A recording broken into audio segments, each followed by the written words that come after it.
করোনায় আরও 22 জনের মৃত্যু, শনাক্ত 1773। গাইবান্ধার পলাশ বাড়িতে ট্রাক উল্টে 13 জনের প্রাণহানি। বর্তমান সংকট, বৈশ্বিক জলবায়ু পরিবর্তনের আশার আলো দেখাচ্ছে বললেন প্রধানমন্ত্রী। আবারও বাংলাদেশকে বাঁচালো সুন্দরবন।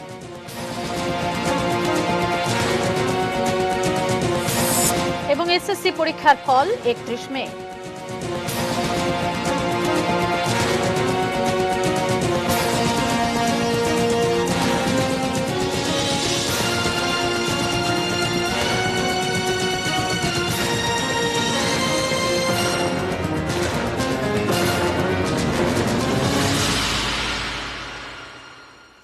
এটি নিউজ দেখছেন, আখি ভদ্র স্বাগত জানাচ্ছি রাত 8টা নিউজ আওয়ার অর্থাৎ নিউজ এট 8-এ। প্রিমিয়ার সিমেন্ট সংবাদ শিরোনামগুলো জানিয়ে দিচ্ছিলাম। VSL Angle Channel HB VSL Bikrampur steel limited. Corona মহামারীর এই দুঃসময়ে কর্তব্য পালন করে যাচ্ছেন নিষ্ঠাবান অনেক চিকিৎসক। সীমিত জনবল ও সুযোগ সুবিধার মধ্যেই আর্তপীড়িতের প্রতি তারা বাড়িয়েছেন গভীর মমতার হাত। তাদের প্রতি এটিএন নিউজের ভালোবাসাময় আয়োজন থ্যাংক ইউ ডক্টর। সাথে থাকছে দি অ্যাকমি ল্যাবরেটরিজ লিমিটেড।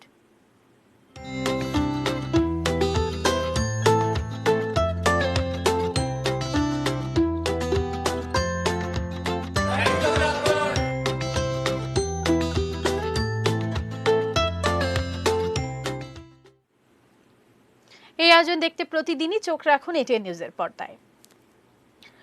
করোনায় দেশে একদিনে আবারও সর্বোচ্চ সংখ্যক মৃত্যু এবং শনাক্ত। গত 24 ঘন্টায় 22 জনের মৃত্যু হয়েছে।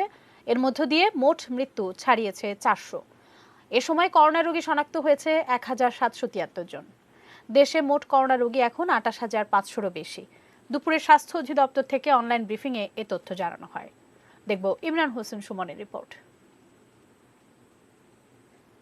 যা নমুনা পরীক্ষা হয়েছে তাতে শনাক্ত হয়েছে 1773টি এবং এ পর্যন্ত 28,511টি। আমি আবার বলছি, এ পর্যন্ত 28,511 জন শনাক্ত হয়েছেন।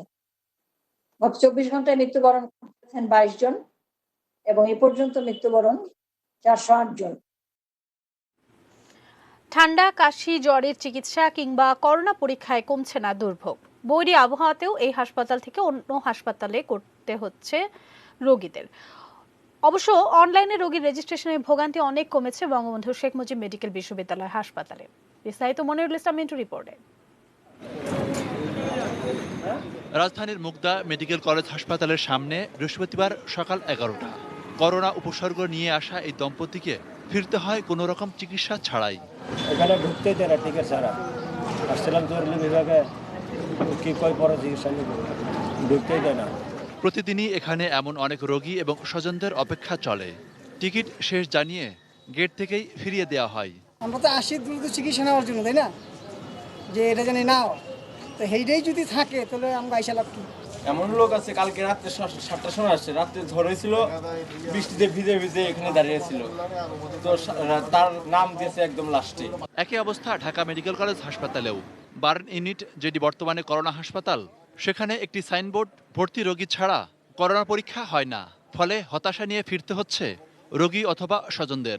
এর আগে কর্মীতলা হসপিটালে গেছি, আমাকে বের করে দিয়েছে, এই জায়গা ভর্তি হয় না। তারপরে আমি পিজিতে গেছিলাম, মানে ওই জায়গায় গেছিলাম, বললো যে এই জায়গা হবে না, এখন পরে আসেন। হ্যাঁ, চলে এসেছেন, পরে আমি এই জায়গায় আসছি আর কি। রাজধানী এবং এর আশেপাশে রোগীদের জন্য খিলগাঁও, সবুজবাগ, মহাখালীতে অস্থায়ী বুথ অনেকটা ভরসা। তবে প্রতিদিন এক একটি বুথের সক্ষমতা মাত্র 60টি। পরীক্ষা পদ্ধতি সহজ না হয় অনেক সুস্থ ব্যক্তিও ঝুঁকিতে পড়ছেন বলছেন বিশেষজ্ঞ চিকিৎসকরা। এখন যদি আমরা এই ছড়ানোটা নিয়ন্ত্রণ না করতে পারি তাহলে কিন্তু অনেক বেশি মানুষ আক্রান্ত হবে। সে কারণে আমাদের প্রথম থেকেই কথাটা ছিল যতটা সম্ভব একটা নির্দিষ্ট জায়গায় পরীক্ষা প্লাস হাসপাতাল করা উচিত। অবশ্য অবস্থার পরিবর্তন হয়েছে বিএসএমএমইউ হাসপাতালের ফিভার ইউনিটে। গত 1.5 মাস ধরে চলা দুর্ভোগ এখন অনেকটাই সহনীয়।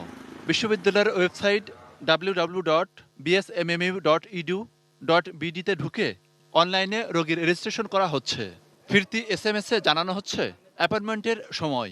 অনলাইনে আমি তার ওয়েবসাইটে গিয়ে রেজিস্ট্রেশন করে দিয়েছি, কোনো প্রবলেম হয়নি আমার। এই ওয়েবসাইটে ঢুকে সেখানে আমাদের ফেভার ক্লিনিক অ্যাপয়েন্টমেন্ট একটা লিঙ্ক আছে, সেই লিঙ্কে গিয়ে তারা ওখানে একটা ফর্ম আছে এবং সেখানে সাধারণ এবং অন্য যে সমস্ত পেশাজীবী কোটাও আছে, তো সেই অনুযায়ী তারা ওখানে ফর্মটা ফিল আপ করবে। Monirul Islam Mintu, ATN news, Dhaka. প্রাণঘাতী করোনার আক্রমণ ঠেকাতে আশার আলো হয়ে এসেছে প্লাজমা থেরাপি। আর সেই প্লাজমা থেরাপিতে এবার সাফল্য পেয়েছেন সম্মিলিত সামরিক হাসপাতাল CMH এর চিকিৎসক ও সশস্ত্র বাহিনীর প্যাথোলজি ইনস্টিটিউটের গবেষকরা। প্লাজমা থেরাপির এই ক্যাম্পেইনে শুরু থেকেই চিকিৎসকদের পাশে আছে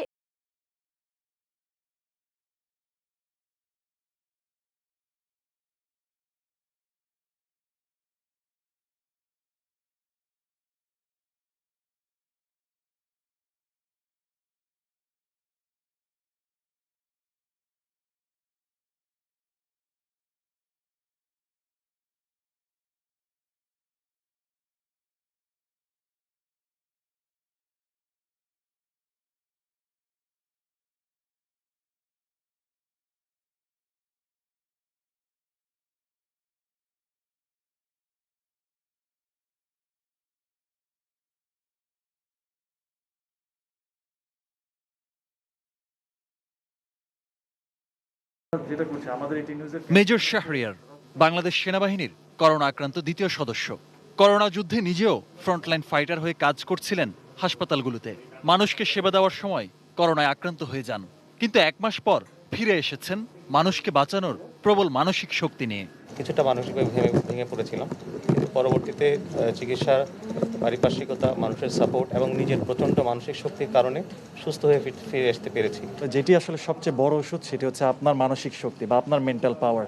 আর এখন আসলে আমাদের মানসিক শক্তি বা করোনাকে মোকাবেলা করার যে চ্যালেঞ্জ সেটি আরও একটু সহজ হয়েছে যদি আমরা একটু সাহস করি। যারা হাজার হাজার মানুষ করোনা থেকে সুস্থ হয়েছেন, 5,000-এরও বেশি মানুষ বাংলাদেশে সুস্থ হয়েছেন, তাদের শরীরে একটি অ্যান্টিবডি তৈরি হয়েছে যেটি আসলে রোগ প্রতিরোধ ক্ষমতাকে আরও শক্তিশালী করেছে। তারা যদি আক্রান্ত কোনো মুমূর্ষু ব্যক্তিকে তাদের যে রক্তরস বা যে প্লাজমাটি আছে সেটি দান করেন, অর্থাৎ এইভাবে এই মেশিনের মাধ্যমে তাদের রক্ত থেকে রক্তরসটি আলাদা করে নেওয়া হচ্ছে, যে রক্তরসে একটি অ্যান্টিবডি তৈরি হয়েছে, যেটা আসলে একজন মুমূর্ষু রোগীকে বাঁচাতে সবচেয়ে জরুরি। সশস্ত্র বাহিনীর প্যাথোলজি ইনস্টিটিউট জানায়, মঙ্গলবার থেকে ডাটাবেজের মাধ্যমে করোনা জয়ীদের প্লাজমা সংগ্রহ করা হচ্ছে। শতকরা 30% সফলতার নজির রয়েছে প্লাজমা থেরাপিতে। গুরুতর অসুস্থ রোগীকে দেই, সেই ভাইরাসগুলোর এগেনস্টে কিন্তু এই অ্যান্টিবডিটা এখন ফাইট দিতে পারবে এবং রোগীটা খুব তাড়াতাড়ি সুস্থ হয়ে উঠতে পারবে।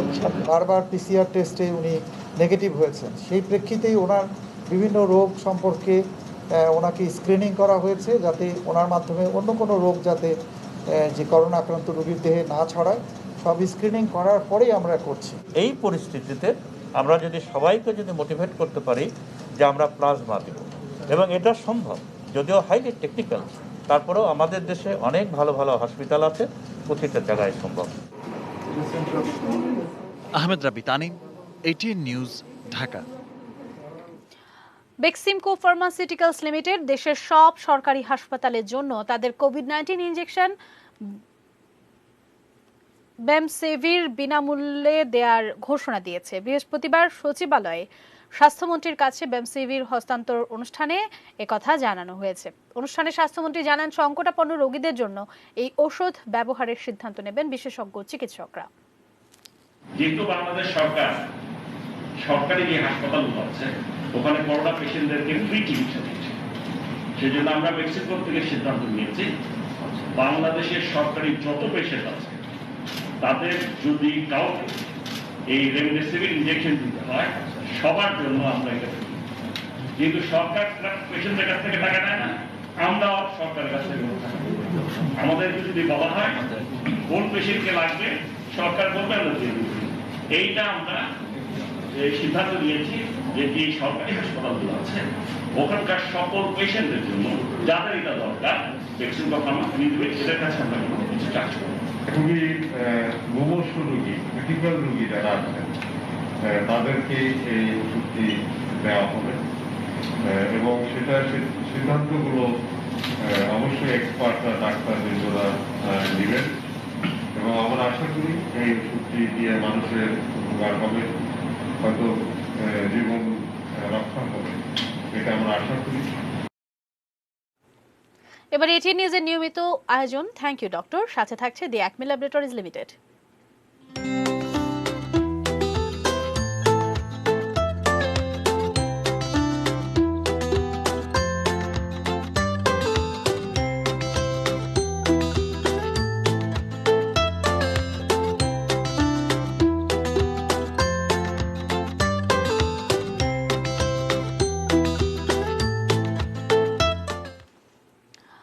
করোনা আতঙ্ক উপেক্ষা করে জীবনের ঝুঁকি নিয়ে নিরলস সেবা দিয়ে যাচ্ছেন গাজীপুরের শ্রীপুর স্বাস্থ্য কমপ্লেক্সের চিকিৎসক, নার্স সহ সকল স্বাস্থ্যকর্মী। থ্যাংক ইউ ডক্টরে আমরা তাদের কথা শুনবো আমাদের সহকর্মী মাজহারুল ইসলাম মাসুমের কাছ থেকে। আমি এই মুহূর্তে রয়েছি গাজীপুর শ্রীপুর হাসপাতাল। আপনারা দেখতে পাচ্ছেন যে আমার পেছনে নমুনা সংগ্রহকারী যারা, তারা নমুনা সংগ্রহ করছেন এবং মানুষ লম্বা লাইন দিয়ে সামাজিক নিরাপত্তা দূরত্ব বজায় রেখে এবং শারীরিক দূরত্ব বজায় রেখে তারা এই নমুনাগুলো দিয়ে যাচ্ছেন। এই নমুনাগুলো আবার পরীক্ষার জন্য ঢাকা পাঠানো হবে। গাজীপুরের স্বাস্থ্যকর্মীরা চিকিৎসা দিয়ে যাচ্ছেন, তাদের আহ্বান হচ্ছে যে মানুষ যাতে করোনা আক্রান্ত হলে তারা চিকিৎসার জন্য আসলে তাদের তথ্যটি গোপন না করেন, যাতে চিকিৎসকরা আক্রান্ত না হয় তাদের সেই গোপন রাখার কারণে। তারা জানিয়েছেন যে আমাদের নিরাপত্তা ঝুঁকি নিয়ে এবং জীবনের ঝুঁকি নিয়ে বা পরিবার পরিজনদের মায়া ত্যাগ করে আমরা এই চিকিৎসা সেবা দিতে এসেছি শুধুমাত্র দেশের স্বার্থে, দেশের জনগণের স্বার্থে, যাতে মানুষ বাঁচে, দেশ বাঁচে। গাইবান্ধার পলাশবাড়ী উপজেলায় রড বোঝাই ট্রাক উল্টে 13 জন নিহত হয়েছেন, আহত হয়েছেন অন্তত 5 জন। বৃহস্পতিবার দুপুরে রংপুর ঢাকা মহাসড়কের সদরের জুনদহ এলাকায় এই দুর্ঘটনা ঘটে। স্থানীয়রা জানান, ঢাকা থেকে রড বোঝাই একটি ট্রাক রংপুর যাচ্ছিল। ট্রাকের উপর 20 জনের বেশি শ্রমিক ছিল। জুনদহ এলাকায় চালক ট্রাকটি নিয়ন্ত্রণ হারিয়ে ফেলে, আর এতে ট্রাকটি উল্টে পাশের খাদে পড়ে ঘটনাস্থলেই 13 জন নিহত হন। ফায়ার সার্ভিস ও পুলিশ ঘটনাস্থলে পৌঁছে নিহতদের মৃতদেহ উদ্ধার করে। নিহতরা সবাই পুরুষ। আহতদের পলাশবাড়ী উপজেলা স্বাস্থ্য কমপ্লেক্সে চিকিৎসা দেওয়া হচ্ছে। ফায়ার সার্ভিসের কর্মীরা খাদে পড়া ট্রাকটি উদ্ধারে কাজ করছেন। অর্থনৈতিক বিপর্যয় সত্ত্বেও জলবায়ু পরিবর্তন এবং প্রাকৃতিক সম্পদের জন্য ক্রমবর্ধমান প্রতিযোগিতা মোকাবেলায় বিশ্বব্যাপী প্রচেষ্টায় করোনা ভাইরাস মহামারী ইতিবাচক পরিবর্তন এনেছে বলে মন্তব্য করেছেন প্রধানমন্ত্রী শেখ হাসিনা। বৃহস্পতিবার ভিডিও কনফারেন্সের মাধ্যমে জাতিসংঘের অর্থনৈতিক ও সামাজিক কমিশন ফর এশিয়া ও প্রশান্ত মহাসাগরের UNESCAP এর ৭৬তম অধিবেশনে প্রধান অতিথির বক্তব্যে তিনি এই মন্তব্য করেন। করোনা মহামারীর কারণে প্রথমবারের মতো অধিবেশন ভার্চুয়াল প্ল্যাটফর্মে অনুষ্ঠিত হয়। থাইল্যান্ডে বাংলাদেশের রাষ্ট্রদূত এবং এসকাপে স্থায়ী প্রতিনিধি নাজমুল কাওয়াইন ৭৬তম কমিশনের সভাপতির পদে নির্বাচিত হয়েছিলেন। করোনা ভাইরাস সংকট থেকে প্রাপ্ত ফলাফল উল্লেখ করে শেখ হাসিনা বলেন, বিশ্বে নজিরবিহীন অবস্থা চলছে। স্বাস্থ্য সম্পর্কিত সমস্যার পাশাপাশি এই ভাইরাস অর্থনীতিকে মারাত্মকভাবে ক্ষতিগ্রস্ত করেছে। This virus has severely affected our economy. However, the pandemic is also showing some silver linings on the change of global efforts. To deal with the climate change and growing competition for natural resources, we need to tackle this pandemic together. ঘূর্ণিঝড় আম্পানের খবর। ঘূর্ণিঝড় আম্পানের প্রভাবে উপকূলীয় জেলাগুলোতে শিশু সহ অন্তত 8 জনের প্রাণহানি হয়েছে। ঝড়ের তাণ্ডবে প্লাবিত হয়েছে নিম্নাঞ্চল, ক্ষতি হয়েছে অসংখ্য ফসলি জমি। ঘূর্ণিঝড়ে পিরোজপুর, পটুয়াখালী, যশোর, ভোলা ও সাতক্ষীরায় প্রাণ হারিয়েছেন 8 জন। আম্পানের প্রভাবে পানির উচ্চতা স্বাভাবিকের চেয়ে 5 থেকে 6 ফুট বেশি হওয়ায় বেড়িবাঁধ ভেঙে প্লাবিত হয়েছে শতাধিক গ্রাম। পটুয়াখালীতে বেড়িবাঁধ ভেঙে পানি ঢুকে কলাপাড়া ও রাঙাবালিতে প্লাবিত হয়েছে 21টি গ্রাম। মোংলার পশুর নদীতে একটি পর্যটন লঞ্চ ডুবে গেছে। শিক্ষা প্রতিষ্ঠান সহ কাঁচা ঘরবাড়ি ও গাছপালার ক্ষয়ক্ষতি হয়েছে। প্লাবিত হয়েছে চিংড়ি ঘেরো। ঝড়ের তাণ্ডবে পাবনার ঘরবাড়ি, আম ও লিচু বাগান, বৈদ্যুতিক লাইন ও দোকানপাটের ব্যাপক ক্ষয়ক্ষতি হয়েছে। এছাড়া চট্টগ্রাম, নোয়াখালী, লক্ষ্মীপুর, পাবনা, রাজশাহী, বগুড়া, চুয়াডাঙ্গা ও শেরপুরে ঘরবাড়ি ও ফসলের ব্যাপক ক্ষতি হয়েছে। কয়েকটি জেলায় বিচ্ছিন্ন রয়েছে বিদ্যুৎ সংযোগও।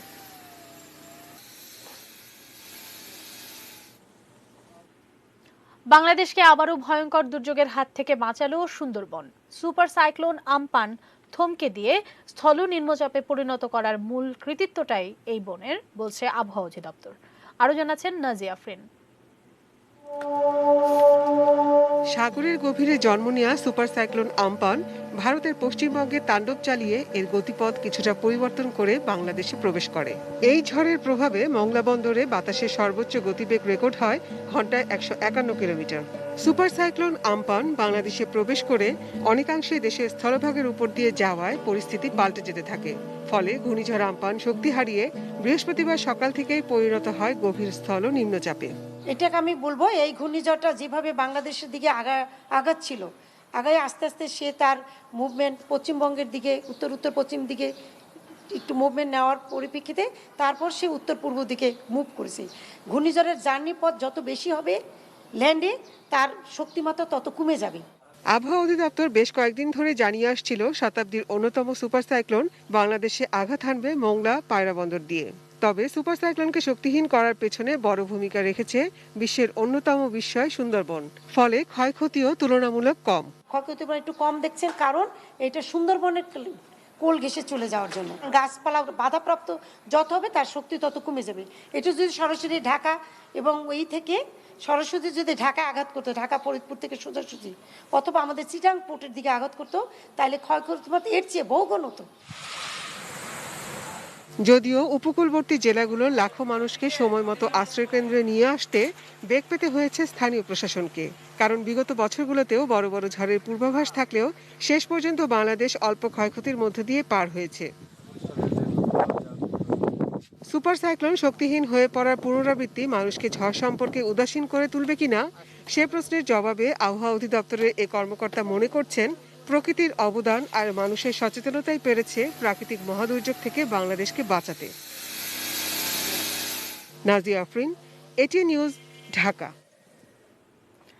যতটা আশঙ্কা করা হয়েছিল বাংলাদেশ ততটা বড় ধরনের ক্ষয়ক্ষতি না ঘটালেও উপকূলে অর্থনৈতিক বিপর্যয় ডেকে এনেছে প্রবল ঘূর্ণিঝড় আম্পান। শুধু সাতক্ষীরা অঞ্চলেই ভেসে গেছে শত শত চিংড়ি ঘের। করোনাকালে এই ঘূর্ণিঝড় অর্থনৈতিকভাবে আরো পঙ্গু করে গেছে উপকূলবাসীকে। বিস্তারিত জানাচ্ছেন আরাফাত সিদ্দিকী। দ্বিতীয় পক্ষের চাঁদের শেষ দিনে বাংলাদেশে আঘাত হানা ঘূর্ণিঝড় আম্পান কতটা ভয়াবহ জলোচ্ছ্বাস নিয়ে আসবে স্থানীয় মানুষ তা অনুমান করেছিলেন বুধবার প্রথম জোয়ারের অবস্থা দেখেই। গেল বছর ঘূর্ণিঝড় ফণী আঘাত হানার পর থেকেই উপকূলীয় বেড়িবাঁধগুলো সংস্কারের দাবি জানিয়ে আসছিলেন স্থানীয়রা। সেই দাবি জনপ্রতিনিধিদের প্রতিশ্রুতিতে ভেসে গেছে। এবার তাই সব ভাসিয়ে নিল ঘূর্ণিঝড় আম্পান। শুধু সাতক্ষীরা জেলার ভেসে গেছে কয়েকশো চিংড়ির ঘের। নোনা পানিতে ফসলি জমি প্লাবিত হওয়ায় উপকূলীয় কৃষকদের এর রেশ টানতে হবে বহু বছর। এই জেলার সুন্দরবন ঘেঁষা শ্যামনগর উপজেলায় খোলপেটোয়া নদীর তীর ধরে গড়ে ওঠা হাটবাজার প্লাবিত হয়েছে রাতের জলোচ্ছ্বাসে।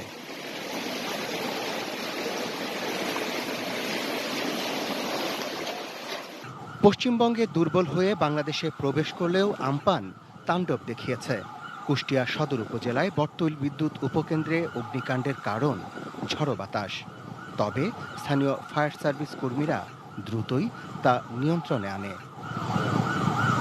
আম্পানের প্রভাবে প্রবল বর্ষণে অবর্ণনীয় দুর্ভোগে পড়েছে কক্সবাজারের উখিয়া টেকনাফের আশ্রয় শিবিরগুলোতে থাকা রোহিঙ্গারা।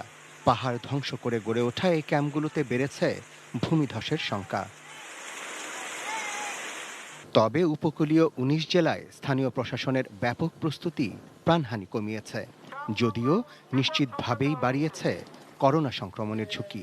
এছাড়া আর কী বা করার ছিল প্রকৃতির কাছে অসহায় মানব জাতির। 23,90,307টি, যেটা এই পর্যন্ত বাংলাদেশের ইতিহাসে সর্বোচ্চ লোককে আমরা সাইক্লোন শেল্টারে আনতে পেরেছি, এবং একই সাথে 5,17,432টি গবাদি পশুকেও আশ্রয় কেন্দ্রে আনা হয়েছে।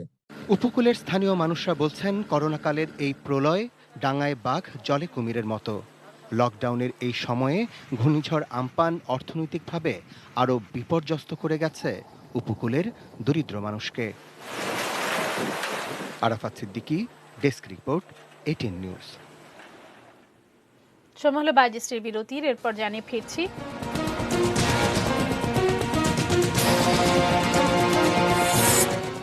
ঘূর্ণিঝড় আম্পানে আমের ব্যাপক ক্ষতি।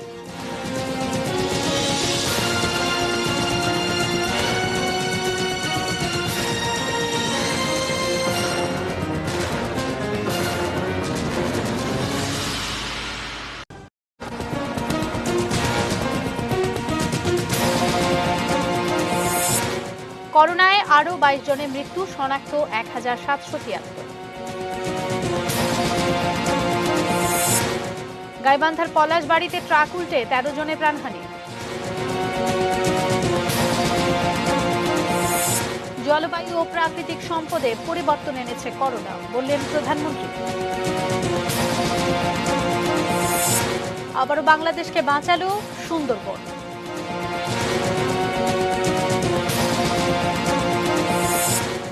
এবং এসএসসি পরীক্ষার ফল 31 মে।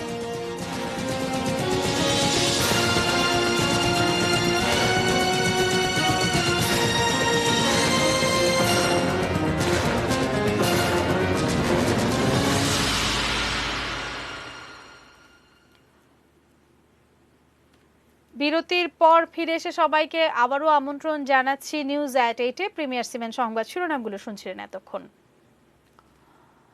এসএসসি ও সমমানের পরীক্ষার ফলাফল প্রকাশ হবে 31 মে, জানিয়েছে শিক্ষা মন্ত্রণালয়। ওই দিন সকাল 10টায় প্রধানমন্ত্রী শেখ হাসিনা গণভবন থেকে ভিডিও কনফারেন্সের মাধ্যমে এসএসসি ও সমমানের পরীক্ষার ফলাফল প্রকাশ করবেন।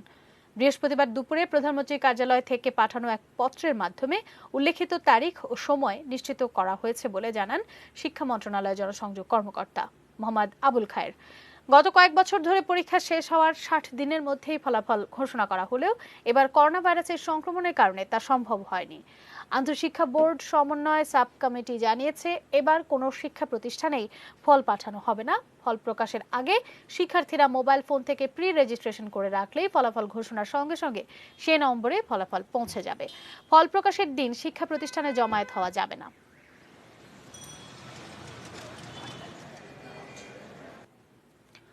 নিষেধাজ্ঞা অমান্য করে নানা কৌশলে ঢাকায় আসা যাওয়া অব্যাহত আছে। বিভিন্ন পয়েন্টে তাদের আটকাতে গলদঘর্ম পুলিশ, আবার কোথাও কোথাও তেমন চেষ্টাও নেই। আরো দেখব সাজিদা সুইটির রিপোর্টে। করোনার দুর্যোগটা যতটা বড়, মানুষের সচেতনতা কোন পর্যায়ে এর প্রমাণ রাজধানীতে আসা যাওয়ার এই পথগুলোতে।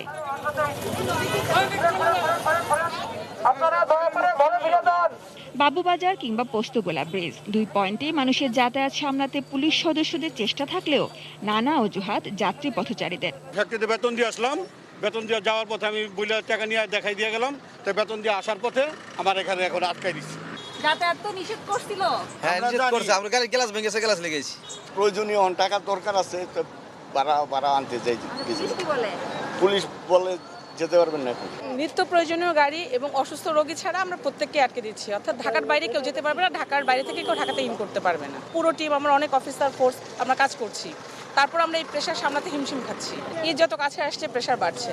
অন্য দিনের চেয়ে বৃহস্পতিবার গাবতলীর ভিড় কিছুটা কম। পুলিশ সদস্যরা নানাভাবে যাচাই করে প্রয়োজন বুঝে নেওয়ার চেষ্টা করছেন আগন্তুকদের। আসলে চলতে গেলে তো অনেক কিছু করতে, এখন কি করবো বলেন। আমার ফুকুর বাসায় থেকে আসছি, আমার বাড়ি বগুড়া, আমার মেয়ে আছে, ছোট বাচ্চা, এই জন্য আমার বাধ্য হয়ে আসা। বিভিন্ন কারণ বলে এখান থেকে সাভার যাবো, সাভার বাসা, পরে যাচাই করে দেওয়া যায় যে আসলে তার বাসা সাভার না। অনেক অহেতুক মেডিকেল রিপোর্ট নিয়ে আসে, পুরাতন মেডিকেল রিপোর্ট নিয়ে আসে যে ডাক্তারের কাছ থেকে আসছে, আসলে দেখা যায় যে 6 মাসে 1 বছর আগে। কিন্তু প্রত্যেক যাত্রী পথচারীর কাছে নিজের প্রয়োজনটা যেহেতু বেশ জরুরি মনে হয়, তাই সহজে ফিরতে নারাজ। করোনা থেকে বাঁচা নয়, পুলিশের চোখ ফাঁকি দেওয়াটাই যেন এই যাতায়াতকারীদের মূল টার্গেট।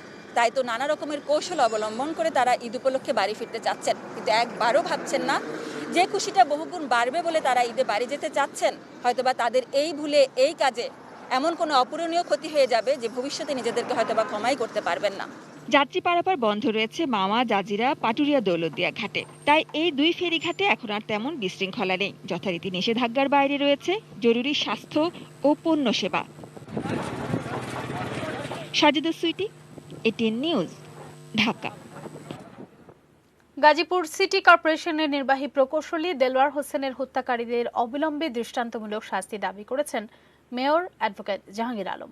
দুপুরে নিজ বাসভবনে গাজীপুর জেলায় কর্মরত সাংবাদিকদের প্রধানমন্ত্রীর ঈদ উপহার হস্তান্তরের পর তিনি কথা বলেন। এ সময় তিনি নিহতদের সন্তানদের পড়ালেখার দায়িত্ব নেওয়ার আশ্বাস দিয়ে বলেন, হত্যাকাণ্ডের সাথে যে বা যারাই জড়িত থাকুক তাদের ছাড় দেয়া হবে না। এ ব্যাপারে তিনি প্রধানমন্ত্রী ও স্বরাষ্ট্রমন্ত্রীর হস্তক্ষেপ কামনা করেন। গত 11 মে প্রকৌশলী দেলোয়ার হোসেন তার মিরপুরের বাসা থেকে বের হয়ে নিখোঁজ হন। পরদিন রাজধানীর দিয়াবাড়ি এলাকা থেকে তুরাগ থানা পুলিশ তার মৃতদেহ উদ্ধার করে।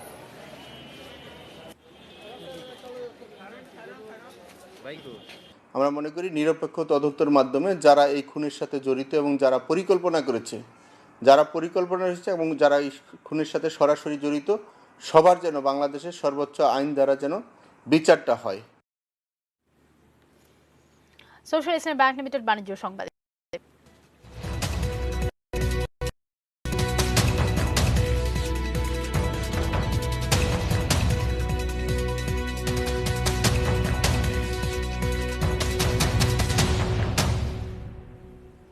অধিকাংশ মার্কেটই বন্ধ। যেসব দোকান খুলেছে সেখানে ক্রেতা নেই, তবে কোনো কোনো ক্রেতা ঘুরে বেড়াচ্ছেন শহরময়। করোনা সতর্কতার এ সময়ে ঈদ শপিং এর খবর জানাচ্ছেন আমিনুল ইসলাম। ঈদের সময় নামি দামি যে ফ্যাশন হাউসগুলোতে থাকতো ভিড়, এখন এই অবস্থা সেখানকার। করোনা সংক্রমণের এই সময়ে যে ক্রেতারা আসছেন তাদের সুরক্ষা ব্যবস্থা রাখতে বলা হয়েছে। সরকারের এই নির্দেশনা মেনে অনেকেই এ ব্যবস্থা রাখলেও করোনার থাবা থেকে তা কতটা সুরক্ষা দিতে পারবে এমন শঙ্কায় অনেকেই শপিং থেকে দূরে।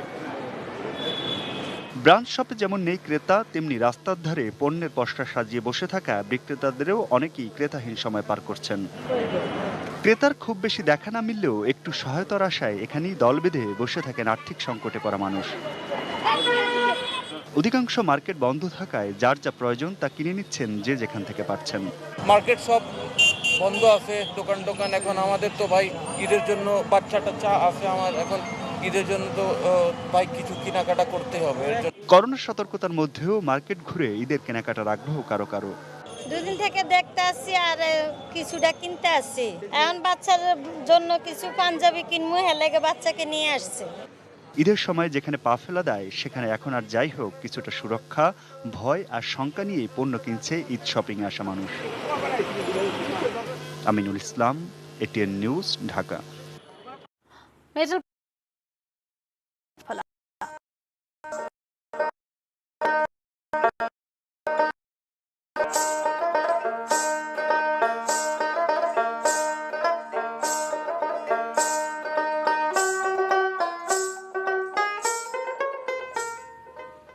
ঘূর্ণিঝড় আম্পানের আঘাতে রাজশাহীতে আমের ব্যাপক ক্ষতি হয়েছে। জেলা প্রশাসন বলছে এই ক্ষতি অঙ্ক হতে পারে 120 কোটি টাকা।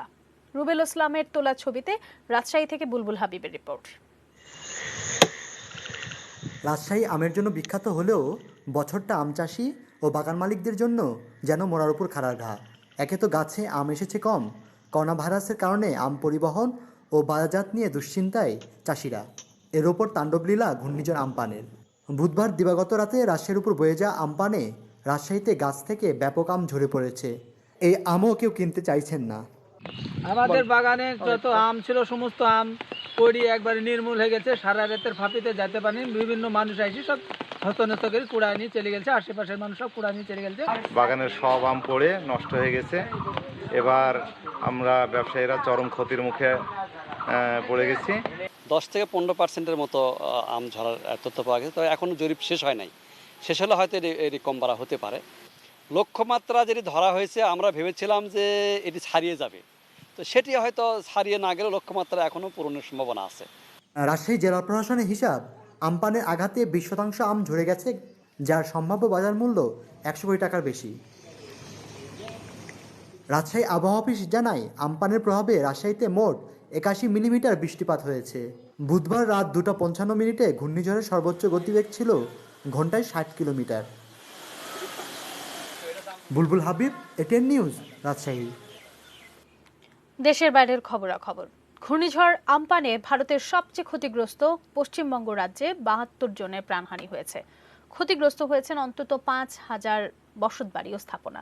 উপড়ে গেছে হাজার হাজার গাছপালা এবং বিদ্যুতের খুঁটি। শক্তিশালী এই ঝড়ে কলকাতায় মৃত্যু হয়েছে 15 জনের, উত্তর 24 পরগনায় 17 জন ও হাওড়ায় 7 জন প্রাণ হারিয়েছেন। এছাড়া দক্ষিণবঙ্গের অন্যান্য জেলাতেও প্রাণহানি ঘটেছে। বৃহস্পতিবার দুপুরে সংবাদ সম্মেলনে এসব তথ্য জানান পশ্চিমবঙ্গের মুখ্যমন্ত্রী মমতা বন্দ্যোপাধ্যায়। ঝড়ে নিহতদের প্রতি পরিবারকে 2.5 লাখ রুপি সহায়তা দেওয়া হবে জানিয়ে মমতা বলেন, এত বড় দুর্যোগ আগে তিনি দেখেননি। পরিস্থিতি দেখতে প্রধানমন্ত্রী নরেন্দ্র মোদীকে পশ্চিমবঙ্গ পরিদর্শনের আহ্বান জানিয়েছেন তিনি। এদিকে ক্ষতিগ্রস্তদের সর্বোচ্চ সহায়তার আশ্বাস দিয়েছেন প্রধানমন্ত্রী নরেন্দ্র মোদী। বলেছেন, সমগ্র জাতি পশ্চিমবঙ্গের পাশে আছে। বুধবার তাৎক্ষণিকভাবে ঘূর্ণিঝড়টির আর্থিক ক্ষয়ক্ষতির পরিমাণ 1 লাখ কোটি বলে জানিয়েছিলেন মমতা। রাজধানী কলকাতায় ঝড়ের গতিবেগ ছিল ঘন্টায় 100 কিলোমিটার। এছাড়া 185 কিলোমিটার বেগে কয়েক ঘন্টার তাণ্ডবে উত্তর ও দক্ষিণ 24 পরগনায় ব্যাপক ক্ষয়ক্ষতি হয়েছে কলকাতার বহু জায়গায়, এবং এখনো বিদ্যুৎ ও ইন্টারনেট সংযোগ বিচ্ছিন্ন রয়েছে। ক্লেমেন্ট স্পোর্টস নিউজ এবার।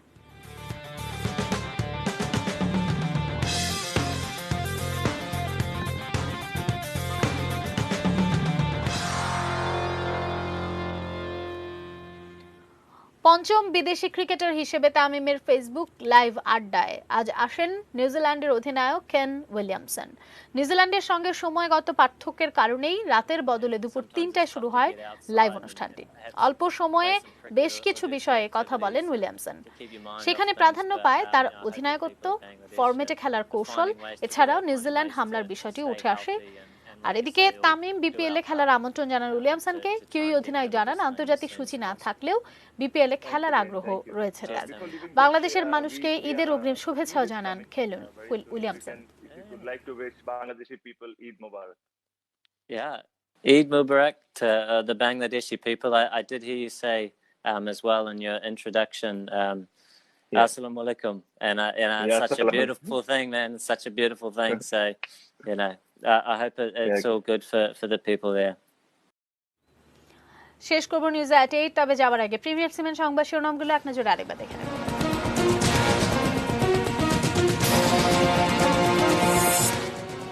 করোনায় আরো 22 জনের মৃত্যু, শনাক্ত 1773।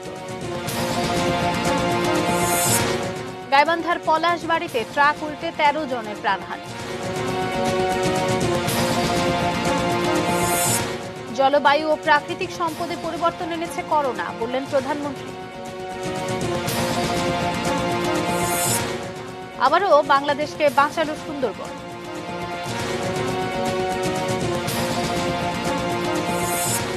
এসএসসি পরীক্ষার ফল 31 মে।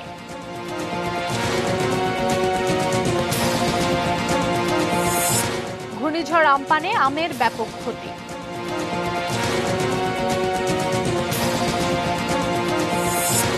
এবং ঘূর্ণিঝড় আম্পানে ভারতের পশ্চিমবঙ্গে 72 জনের প্রাণহানি। এই ছিল নিউজ এট 8 এর সঙ্গে থাকুন, দেখতে থাকুন ATN নিউজ। আর ATN নিউজের ব্রেকিং নিউজ আপনার মোবাইলে পেতে স্টার্ট লিখে স্পেস দিয়ে AN লিখে পাঠিয়ে দিন 595 নম্বরে।